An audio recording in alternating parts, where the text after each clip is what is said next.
Well, Tyler, thank you so much for helping my project. Could you say a little bit about yourself? My name is Tyler. I am actually uh, considering getting into the space industry. I'm in consideration for which graduate degree program I'm going to join, and several of the programs that I've been accepted to are space engineering. Uh, What are you currently doing? so I'm currently just kind of brushing up my studies. I have a bachelor's degree in computer science. um, and I'm studying a little bit of electrical engineering just to kind of get some physics and engineering under my belt to help me with the eventuality of needing that in the industry later on.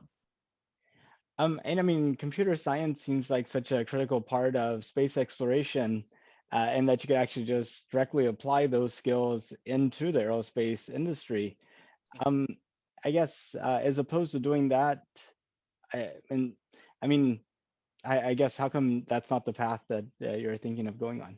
So I am also considering that path. My intention is to incorporate some aerospace uh, into like my other thought is taking a robotics degree, because that's my long-term interest. I'm very interested in low-level programming, like what the chips are doing themselves, um, and I find that to be uh, sort of my in. And in order to do robotics, you kind of have to have a master's degree. But if I get that degree, then I'm going to be studying aerospace and like autonomous type systems on the side. And if I go into space engineering, then I'm certainly going to be studying robotics as well, um, as sort of like the focus of my master's program. Do you see yourself creating robotic systems like the Perseverance rover, or things to build like lunar habitats? I mean, like, what's sort of your vision? So the very long term, I would like to be making robots that build things, um, robots that repair things. The sort of work and industrial style robots that you'll need for the. I don't even know if it's the next phase. Maybe it's the one after that. But like of interplanetary and lunar exploration. But I would like to become involved in that. In the meantime, I would be happy to do any robots in space.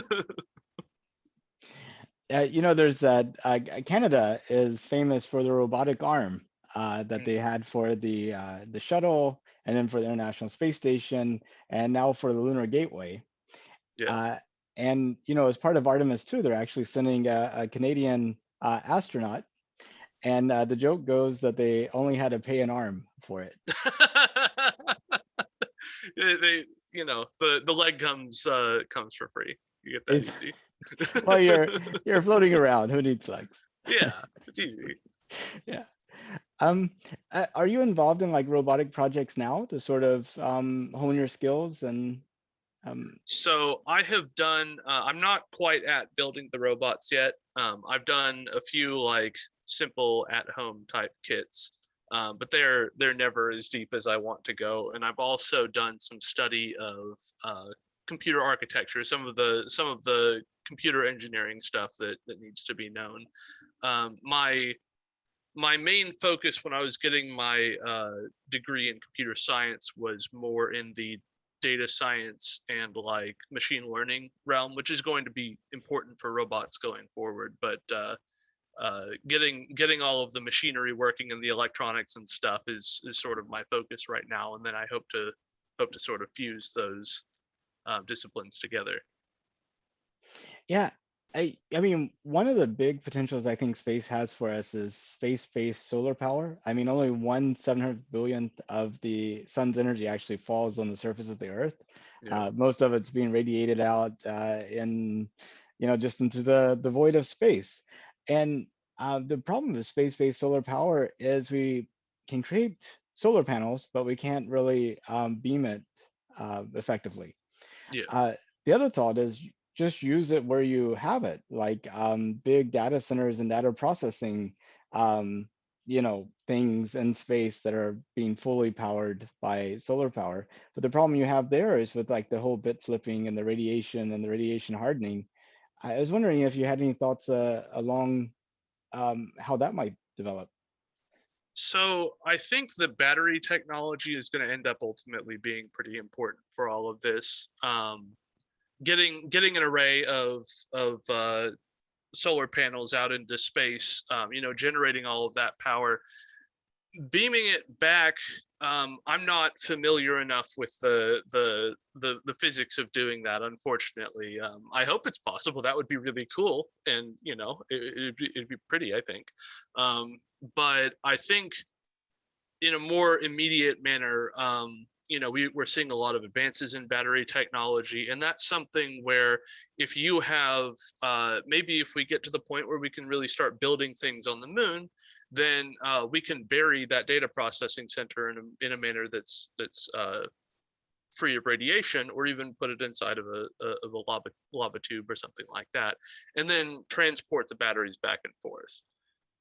Maybe in the longer term, beaming energy back and forth could be a really cool sci-fi way of doing things. But I think that's the more immediately, like that technology is rapidly becoming available. Yeah, it's really amazing to think about superconductivity of extremely low temperatures and the permanently shadowed craters on the moon. Yep. I mean, you put your data processing things in there, your problem's no longer cooling it. Yep. Yeah. Yeah.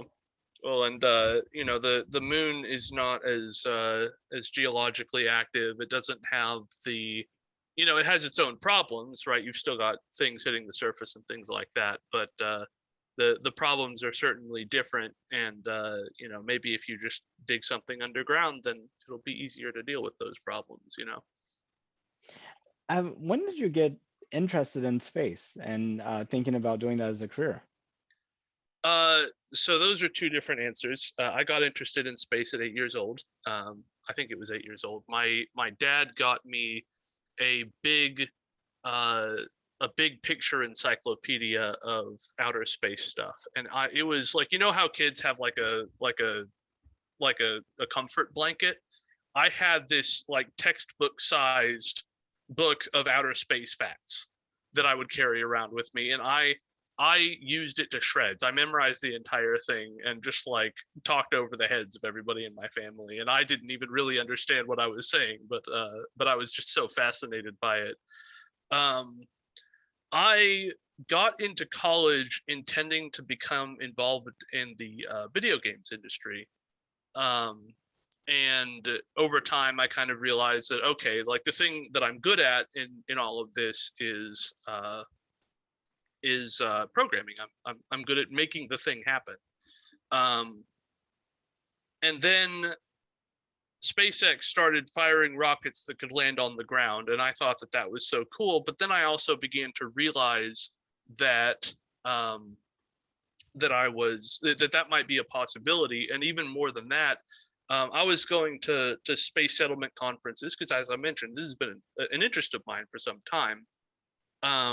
But the tone of those conferences started to change from sort of like a sci-fi, like this is what could happen when we go to space, to like business. Like you started seeing investors showing up, and the private space industry started taking off, and that's when it really started to feel real enough to me that I was like, this isn't just sort of like an interesting like theoretical thing. I mean, we're going back into space, and that was what made me like say, okay, I'm gonna get involved. And then I and then COVID happened, and I said, okay, I'm going to commit to getting a master's degree and like moving in this direction.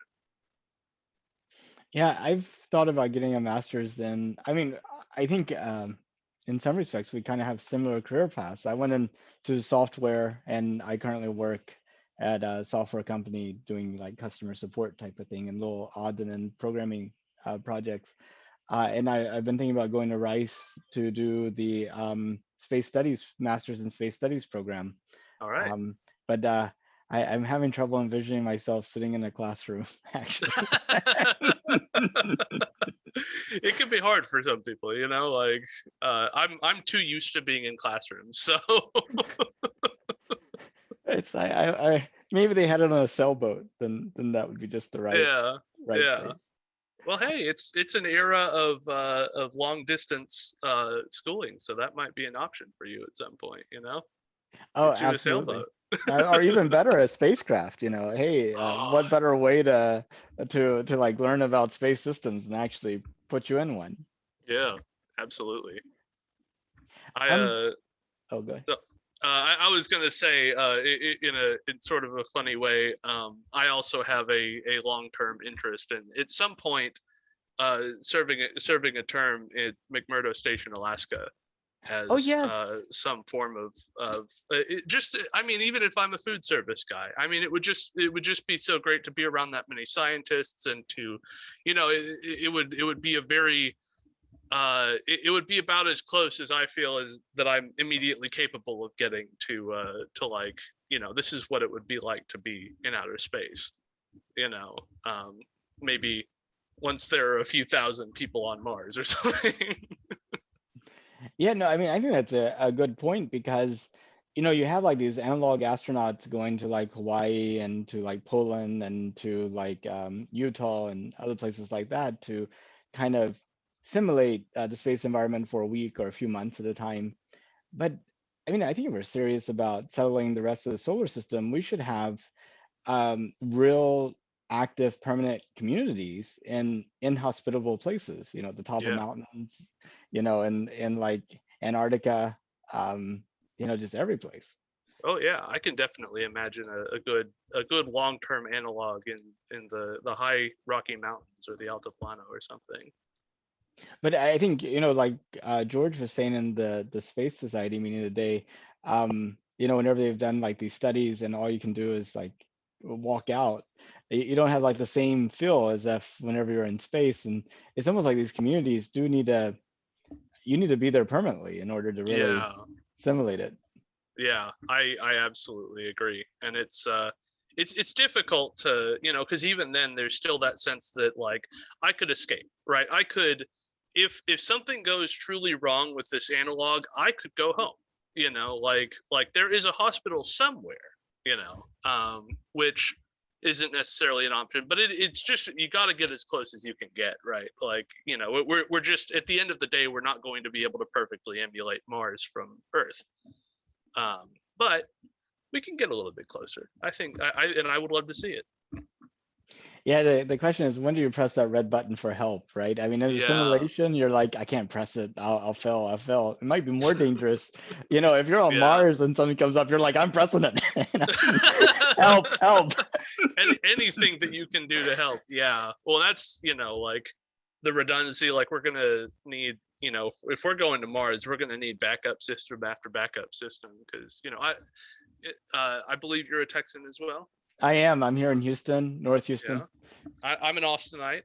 We both probably experienced the big freeze. Um, Yes. and one of the things that got me thinking, because I'm always thinking about like, oh, what would this be like if we went to space?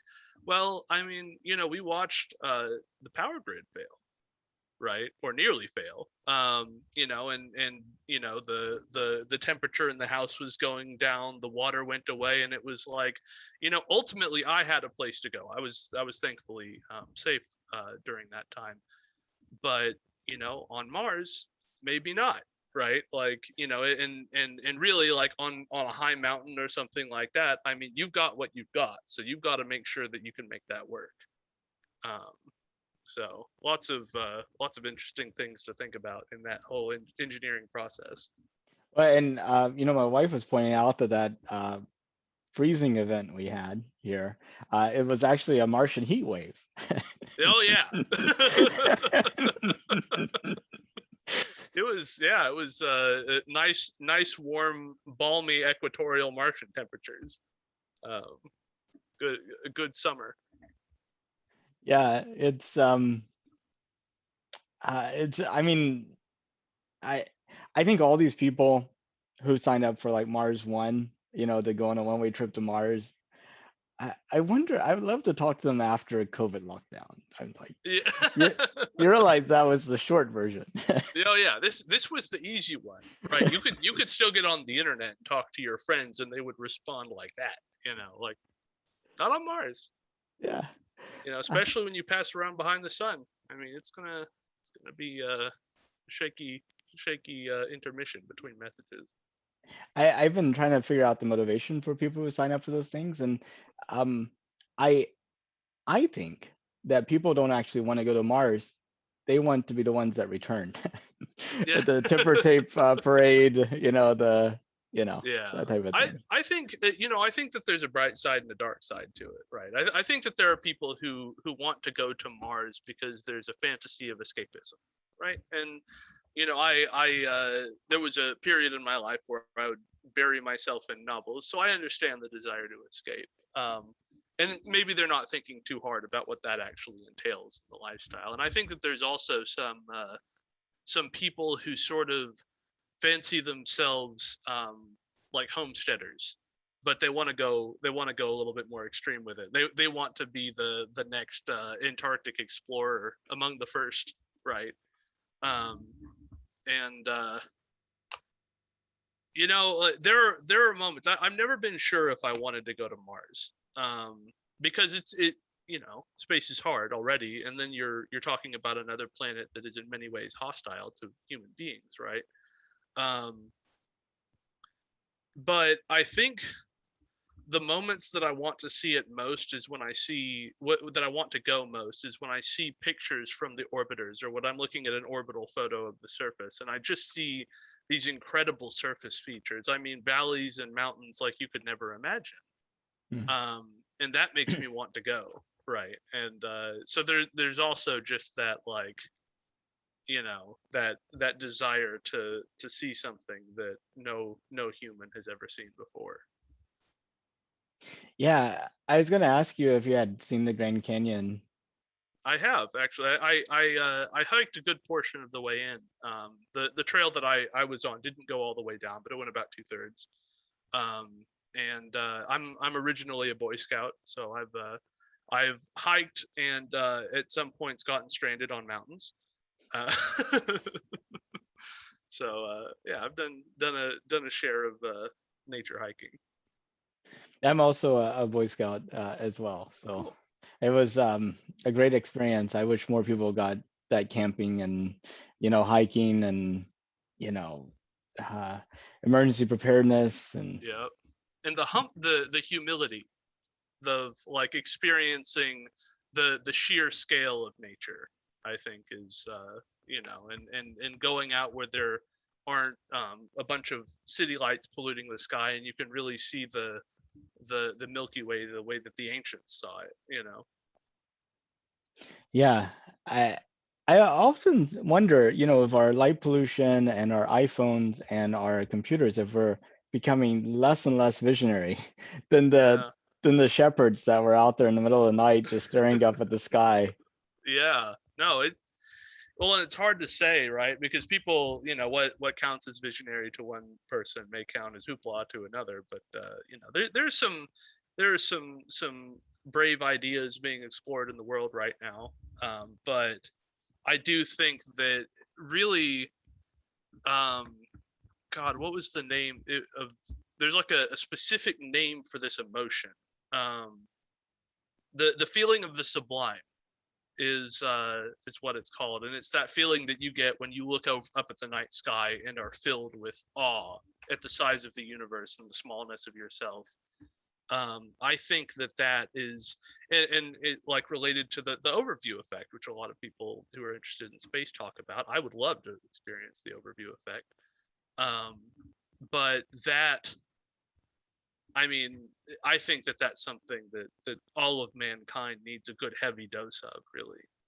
um, and getting out into nature is currently the best way we've got to do it. I one day, I do know that I want to get out into a spaceship and I want to see the curve of the Earth and the sun rising and setting behind it. Would you settle for a balloon? Have you heard of space perspectives? I think that the earlier I go, the better, and I would settle for whatever gets me up there. So, so as long as I can get back down, of course. Yeah, there's a group in Florida, Space Perspectives, that's planning to have a big hydrogen balloon that would take you to 100,000 feet, and at that altitude, you can see the blackness of space and the curvature of the Earth. Oh, I want it. I mean, someday, And uh, $125,000. So not totally unaffordable. I mean, that's a thing you could save up for if you're in a good paying job. yeah, unlike the $250,000, 15-minute trip on this would be 8 hours of Yeah, kind of wafting up at 12 miles per hour until you got to 100,000 feet and then stay yeah, up there for a couple of hours and come back down. yeah. And that's because I have thought about those zero gravity imitation flights, and it's tempting, but like, man, I would like to get to spend some time up there and really kind of, excuse me, really kind of soak it in. Yeah, you got to be an astronaut 30 seconds at a time. Uh, Myself and my two sons have been on that flight actually. really, how was it? Um, well, my biggest concern was about throwing up and Yeah. the sense of falling. And so that morning I don't eat anything. Whenever I get there, they're like, "Who here hasn't eaten anything?" Of course, raise your hand. That's amateur mistake. Y'all all need to eat something. And basically, they had some, weightless food. Basically just want to stay away from anything with a lot of grease, a lot of fat, Yeah. and dairy products and pastries and Okay. nothing that would generate stomach acids. But I had no trouble with the flight. And while the plane is falling, you have no sense of it. Like Okay. you're just one moment you have weight, the next moment you don't. You don't. And I'm Wow. like turning flips, and with my eyes closed, I would have no idea I was turning flips. It's only from the orientation of the plane. And That's incredible. one of the parabolas, they put water in there, and it balled up just like you see in the space station or shuttle videos. And Yeah. you go and try to drink it, and it's like magical. And it's just like it's like while it's spherical, it's like magical, and then it touches something, and then it's just like the magic stops. It's just like because of Yeah. the surface tension. And we did the M&Ms, and you need to make sure you got the new M&Ms, not the ones from the previous flight, but that's a different story. Oops. Make Oh sure no. you track it from bag to mouth. You just got to make sure. Yeah, but it was Oh, good. So I think a total, 15 parabolas. The first one was like Mars gravity, where they don't come down in full free fall. It's like 1/3 gravity. And then okay. the next two were like lunar gravity, and those felt weird. Like like nothing and full, or even more than full, because as you're like deaccelerating, you're getting more You're force getting, than. yeah. Those actually felt better than the less than zero. It's like between 1 and 0 felt weird to That's me. interesting. But again, I only had 30 seconds to react to it. So Yeah. I imagine it would take some time to really get your sea legs going out in space, or now on the moon and Mars. Yeah. now our North Houston Space Society chapter, we sponsored a high school student to go on this flight. A couple of years ago, we had a space vacation contest. Imagine a space vacation you do in the next 50 years, write a one pager explaining how it's done, and create a one-page flyer for future space tourists. I And love so stuff like that. we selected the winner. And the flight he went on, Scott Kelly, was actually on that flight, which was kind of neat because he was taking his Oh daughter. wow. So that's like so cool. Oh, that's so great. Yeah. Yeah, I like Scott Kelly is on the list of people that I want to meet, um, who have been out to space. I almost got to meet. Oh God, I'm terrible with names. He walked on the moon. Why am I so bad at this? Well, there's Uh, only 12 of them. Is he still yeah, alive? That he's narrows the it down to first like one. 5. Like, Oh, yeah, you're talking about Buzz Aldrin? Buzz Aldrin. He was. I am so bad with names. I forget names that I've heard a million times. But yeah, Buzz Aldrin was almost showed up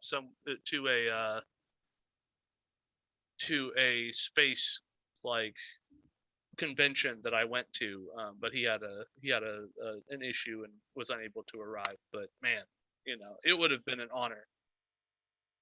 Was that the New Worlds conference there in New Austin? Worlds. Yeah. Yeah, I went to that one too. It was at the Texas Museum of The Bob Bulick History, Museum. the Bob Yeah. Bulick Museum. I love the fact that they just happened to have the Space Cowboys exhibit Or at the at same at time. the That same was time. I so thought it great. was on purpose. It's just impeccable timing, serendipity. Indeed. But Yeah. we were actually on a flight to Guadalajara with Buzz Aldrin. In Okay. 2016, the International Astronautical Congress, which is held every year in a different country, was being held in Guadalajara, and Elon Musk was supposed to give a presentation on the interplanetary transportation system, Okay. unveiling the VFR for the first time. So Yeah. I thought this is a historical moment. So my wife, myself, and my younger son, we all went, and we hooked up with like the SpaceX Reddit group there, and they apparently had some connections with people at SpaceX, and we actually sat in the VIP section. Oh Uh, wow. I was like, whoa, we're like actually closer than like the media. Yeah. No, that's really cool. Yeah. Man, I'm seething with jealousy right now. Well, yeah, that's all I got. So you're that we're a jealousy max out at this point. So Awesome. just downhill Perfect. from there. Yeah. It's sometimes it's a good way to live. Keeps you moving, keeps you working. Yeah, but my wife. So we didn't have our seats weren't together, and Okay. I think my wife was either beside or behind Buzz Aldrin, and she didn't know who he was.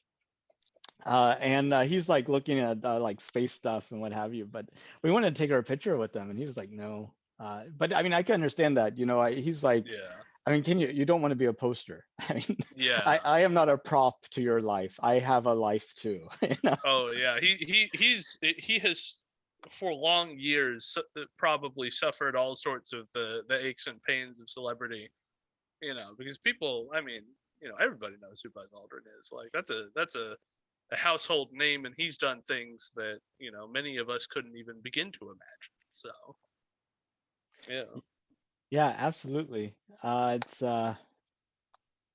something else. But talking about Buzz Aldrin, when did you find out that we're planning to go back to the moon in 2024?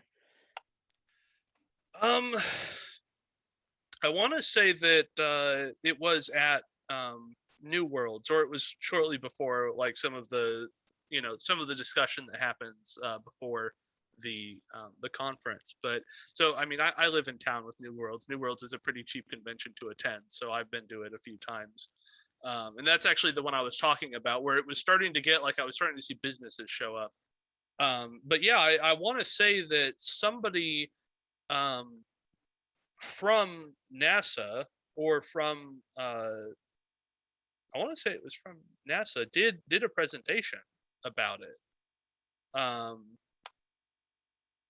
Goodness, if it wasn't there, I must have seen a presentation that was done at a space conference online. In any case, it must have been probably 3 years ago. I want to say that it really made its way onto my radar. There was also no, it was longer than 3 years ago. Sorry, my memory is terrible. There was also at TwitchCon. So I attended TwitchCon. I am interested in live streaming stuff. Um, NASA showed up at that, and there was a streamer on Twitch who she does live streams discussing outer space, discussing space flight, but especially like astrophysics and like astronomy, things like that. She was interviewing them, and they were talking about the Artemis program. This was in 2019, and that's when it really started to like it started to materialize in my head. They were really talking about like now I was beginning to understand what the Artemis program was, the all female mission, and the discussion about the lunar gateway and all of that. And it was like, wow, I mean, this is so much more than just landing a little lander on the moon. I mean, we're talking about like being there. So Yeah, I mean, they talk about sustainability and building up surface operations and eventually getting to a point where it's, maybe continuous, like the International Space Station. yeah, that would be so great. I mean, if we had a permanent like if we had a permanent human presence on the moon and we're doing research there, and like it would I want to be part of that mission, I want to be part of what makes that happen. Well, not quite on the moon, but did you sign up for Dear Moon? I did sign up for it. I didn't do the screening questions because I tend to be very insular on my like social media, and I don't really fancy myself like a major public persona of or somebody who really intends to be one. And I got the sense that they're looking for people who are heavily involved in um in space pedagogy, or just like or just who are well known, right? They want people who are visible. And I think that it makes perfect sense for that would be unbelievably great for the PR of the space industry, and could mean a lot of funding for other programs if they get some really famous people to go up there and sort of like experience the overview effect, get to see the moon from above, and like just describe that experience. I think that could be tremendously inspiring. So I kind of simultaneously decided, like, right now I'm trying to focus on grad school, and like that should like that should take the first thing. And also that like I don't really want to be the person it looks like they're looking for, but I was initially very hyped up, and I was like, man, I want to go. But then I thought about it. I was like, well, let's let's think about what this actually entails. Well, how about Inspiration 4? So I don't know as much about the Inspiration 4. I saw that they selected their astronauts recently, um, but I'm less familiar with I guess that one has been less publicized than Dear Moon, because everything that Elon Musk does is bombastic. Uh, but no, I'm not as familiar with Inspiration 4. Well, and I think they're both very much related to Elon Musk. But the timing's different. I mean, the first Dear Moon conference was like 2 years ago, so it's had some Yeah. time to permeate. It was a worldwide thing. Um, Inspiration 4 came out of nowhere. Like February 1st, hey, we're sending 4 people into a Dragon later this year. One of them is going to be Jared Isaacman, who's paying for it. One of them is going to be a person that works at St. Jude's. One's going to be randomly selected by a person that donates to St. Jude's. And one's going to be somebody that uses Jared Isaacman's company's payment platform and creates an inspirational video, right? And Oh. and on top of that, we're going to select those last 2 seats in February. So they had a Super Bowl ad, and it's for U.S. people only. And I mean, they were hoping to raise $100 million. Last I looked, they raised $10 million. So clearly, not as many people signed up for it as they were kind of hoping for. Yeah. Jared Geisman also donated $100 million, so you'll see that listed as 110 million. But the goal was, if you combine those, that makes it 200 million as the goal. So, Yeah. but I mean, the amazing group of 4 people. I've heard a few interviews with them, and I read about them, and uh, I mean, if they, I just hope. I mean, this is the beginning of you and me getting to go to space, in my opinion. Yeah. Well, and I think beyond even that, it's the beginning of uh, average people feeling like there's any chance for them to effect, right? Because I think that the space, like maybe one of the problems that we have with post shuttle and all of that is that a lot of people just kind of feel like space is this government thing, right? That the government does this, and it just kind of happens over our head, and we can sort of vaguely vote on it by voting for candidates, but like we don't feel involved in the process. Whereas I feel like maybe in the 60s and the 70s, like the previous golden era of space, people, I mean, they wanted to get involved. I mean, people wanted to go and get a degree in engineering so that they could put people in space, right? And I hope that this could be the time that people start to feel that way and they continue to feel that way, like getting ordinary people up into space. Like right now it feels like they kind of won a lottery, but that is ordinary people. Ordinary people don't go into space, Right. so like that would, the feeling that you could do that was, gets a lot of people interested in astronautics, which could lead to them also becoming interested in all of the other things that you could be doing that would be supportive of the space program. So And I think three of them aren't millionaires. I mean, I don't know what their personal net worth is, but they don't strike me as being like really wealthy types. They strike me yeah, as being like me. yeah, and that, wouldn't it be great if if you got selected and got to go up in a Dragon capsule and again look down at the curvature of the Earth? I mean, experience that incredible, um, that incredible just view and the mass of it all, and the getting to look at this, this place that we live in that we all just kind of like don't think about too much, but getting to see it from above. I mean, I already love having a window seat on the plane so I can look out. Like it would just be even better, you know. And you know where the docking port is for the International Space Station and the Dragon? Mhm. They're going to put a dome there where the astronauts, the Inspiration 4 astronauts can stick their head out and get like a 360 view. Oh wow. Oh, Yeah. that's really cool. Yeah, in fact, I was going to share this, but we kind of ran out of time. But I can show you. Um, let's see. Share. Oh, uh, okay, there. Okay, go. Let me share this. Because it's really amazing. So you can see the little dome that they're All placing right. on the top of the Dragon right there. That's really great. So I mean that actually may be a better view. I mean, aside from the hatch, right? It's a shame the hatch Yeah. is there no way, but I mean, I think that's a little nitpicky. Well, they've got smart engineers. Maybe they can figure out how to get that hatch to go down a little bit further. But like, who knows? Yeah, but like Dr. Cyan Proctor, she's a college what is it, a community college teacher, and the other gentleman there, I'm not sure what his background is. I think I read it at some point, but he's an everyday person. I mean, Yeah. it's like great. Yeah. No, it's really great, and I just I look forward to seeing the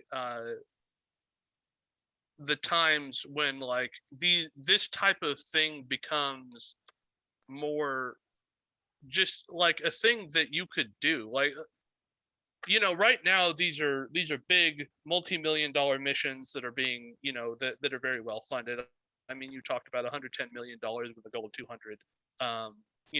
That's still pretty tremendously expensive.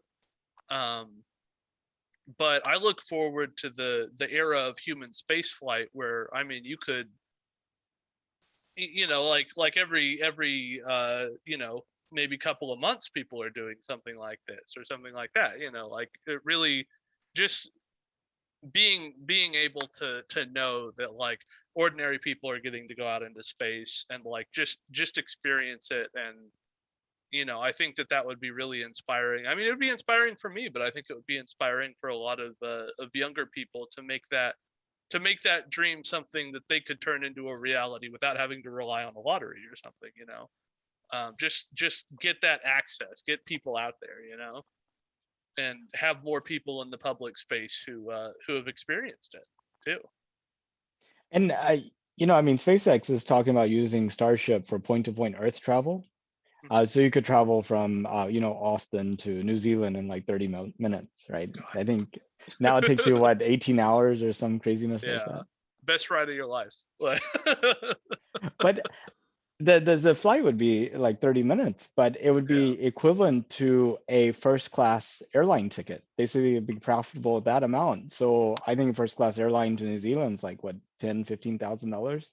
yeah, Uh, and 15 minutes of that, you're, kind of I mean, you get to see the blackness of space, the curvature of the Earth. You get some, kind of floating time, and it Yeah. is it's like 7 to 10 minutes, but all together. So you could actually do a lot with that. I mean, you waste so much time in that 30 seconds, kind of getting in position, take advantage of it, and then having to get in position for whenever you're getting out of it. Mhm.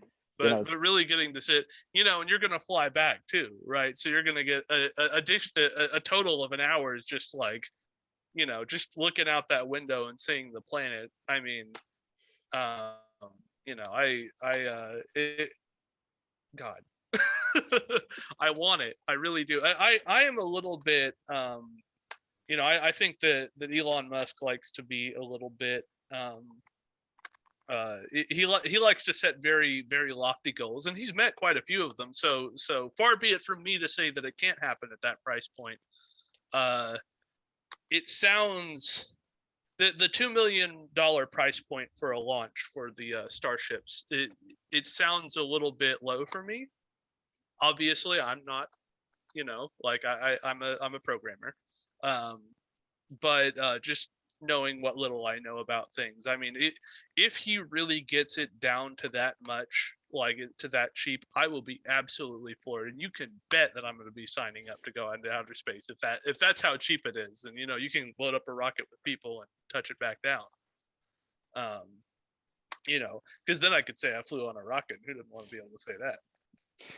exactly. But I mean, like his facility in Boca Chica, I actually went there for you know, spring break. Um, You know? don't know if I got I'd share a few more pictures and there. Okay, but that was something else. Yeah, so we actually saw SN11 before its flight, and we got to see like the facility that they have going on down there, and it's a huge facility. These pictures don't do it anywhere near justice. Yeah. Well, those But rockets are massive. So everything, you're used to the size of most rockets, and you're like, you can kind of size it, but like you just got to scale it up by a factor of something. yeah, yeah, I mean, like this truck, you could fit like I don't know, 10 of them in this little tank. Oh yeah, like Yeah. just pile them up in there, and that's a little tank too. Yeah, yeah, this is like the little testing guy. And Yeah, I mean, but this facility is producing one Starship a month. And yeah, Elon's talking about this facility ramping up to the point where it's producing two per week.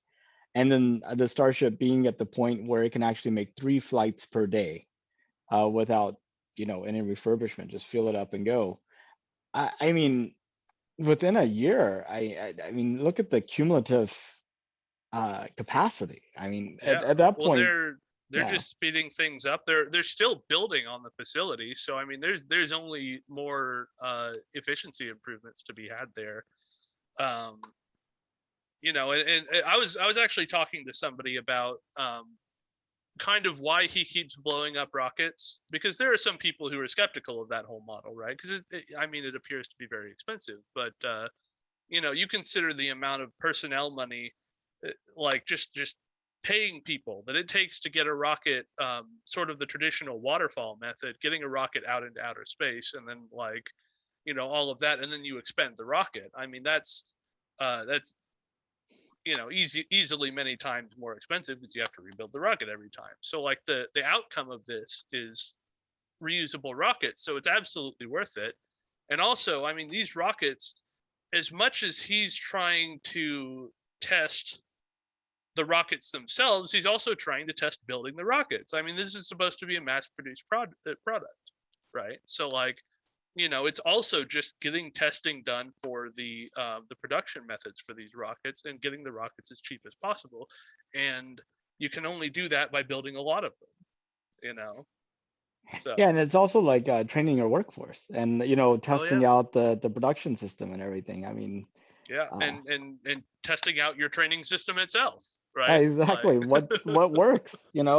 How do yeah, you get somebody that could build? This is actually not a Starship. It's actually a ground support tank. So yeah. they're now building the tanks to actually just why not? It's the same. All you do is don't bother to put rocket engines on it or avionics. You just put it Yeah, there. So. Yeah, But no, it's very clever. I think that they're building their own tanks. I hadn't thought about it until somebody told me they were doing it, and I was like, that is very smart. yeah, I mean, they're already doing it. These just don't have to fly. But Yeah, did you watch SN8, SN10, SN9, 10, 11 yeah. fly? I missed SN11, but I think that if you watched SN11, you kind of missed it. Yeah, yes, I was gonna show this. This is the SN8. This is the SN9. This is SN10. Yeah. And no, I did remove the last one. That is SN11. I was very frustrated that day because it happened. SN11 actually lifted off after I woke up that morning, or before I woke up that morning. So I woke up finding out that SN11 had not only flown but crashed. This And would then I be watched it, and I was just like, "Give me something, please." I know. Yeah, and I was it was like 8 o'clock on Tuesday morning, and I was on Twitter looking for updates, and I saw this feed and I was watching it, and it looked to be like a flight in progress. And it, there's like been so many people that republished previous flights as Yeah. if they're the new one. I was like, oh my gosh, they're doing Oh, it this is again. fake. Yeah. And it was the real thing. It was just something. Yeah. I mean, I hope that they launch on a clear day next time so I get to see it. Imagine if the launch that had landed was in the middle of a massive fog bank and nobody had gotten to see it. Like, I know. Is that if SN11 launches in the fog and no one can seize it, did it really launch? It's like yeah, that. really. Yeah. Yeah. Maybe So, maybe they'll surprise us all by actually launching it this time. They just dragged the husk of a yeah, previous ship out and kind of like threw it up in yeah. the They're like scatter the pieces, more fireworks. air. Oh man. Yeah. That's another kind of goal of mine is I want to see a test flight of a rocket, and it's just it's so hard because there are so many scrubs for the test flights, and like I can't really afford the time that it would take for me to go all the way down to Brownsville, and but like man, I would like to camp one of those rocket launches maybe during the summer. Who knows? Yeah, absolutely. And one thing I should point out to you um, is this is on Padre Island. It's an amphitheater. Mm. And you're looking out this direction towards the SpaceX facility. So Oh, you can actually sit in this amphitheater or along the riverbank here on South Padre Island, plenty of housing. There's hotels, and you could just camp out there with Wi-Fi, get your work done. yeah. And around the time of launches, of course, the network could just disappear because of Oh, all it's the just people gone doing the because live streaming. everybody's yeah, Yeah, I mean, this seems like a good place to just be. yeah, Um, absolutely. and I interviewed a boat captain there that actually will take you out on a cruise so you can see the flight from the boat. It's not much closer than this Yeah. because they're still having to Is it stay the in the pirate ship? not the pirate ship. It was oh goodness. It wasn't that long ago. Um, I think maybe um, hmm, the Captain Oh, Patrick Murphy. Um, I I forgot the name of his boat. It's like Murphy's Law was the name of his boat. I thought that seems like oh, not the that's so boat to get good. on, but his last Oh, name really is Murphy. So uh, wow. yeah, No, that would be really cool. I mean, I would kind of love to be on the pirate ship when this. yeah, Oh, absolutely. that would be wacky. Well, I really appreciate your time, Tyler. Is there anything that you want to talk about that we didn't get to? um, no, I think that about covers it. I mean, we talked about a lot of great stuff today, so I enjoyed chatting with you. Yeah, likewise. It's nice to uh, run into somebody that shares kind of like a similar vision of how things might turn out, and the fact that that actually might be good. Oh yeah, no, it could be great. And also, good luck on your project. I mean, it's really cool. I'm gonna be scrolling these and watching some of them after we finish talking. So Yeah, at some point I want to use some of my computer science skills and be able to make it so you could like I want interviews that were in person, or short interviews that were like 5 minutes, or people that are pro space, people Yeah. that are anti space, and just like show you. Tag the whole thing, and that way you can get what you're looking for. Yeah. Yeah, I mean, YouTube has the caption service. So one thing I was thinking, just download the captions, put in a database, and then keyword searching. Oh yeah, that would be So really good. Yeah. hey. Okay. Well, anyway, hopefully we'll run into each other in new worlds. Maybe it'll actually be in person this year. Yeah, absolutely. I would love it. Okay. Well, you have a good rest of your day then. Hey, you have a great day.